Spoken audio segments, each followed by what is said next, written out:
ডাকসুতে ফাতিমা তাসনিম জুমা এবং জাকসুতে আয়শা সিদ্দিকা মেঘলার পর এবার রাকসুতে শিবির প্যানেল থেকে চমক দেখাতে পারেন মাসুমা ইসরাত মোমো।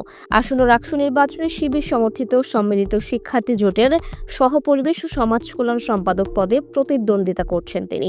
রাজশাহী বিশ্ববিদ্যালয় ক্যাম্পাসের বেশ কয়েকটি সামাজিক সংগঠনে কাজ করার অভিজ্ঞতা রয়েছে মাসুমা ইসরাত মোমোর।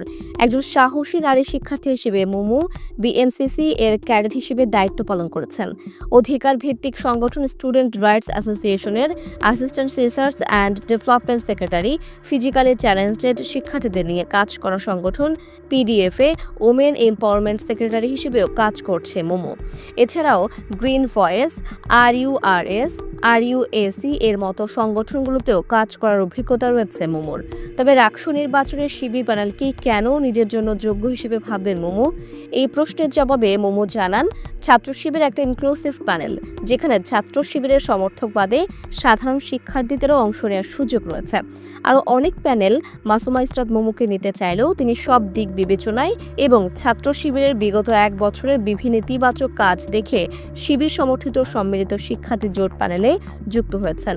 মোমো আরও বলেন, ছাত্র শিবির প্যানেল নারীদের জন্য খুবই নিরাপদ জায়গা। তারা কখনো কারো ব্যক্তি স্বাধীনতা হস্তক্ষেপ করে না।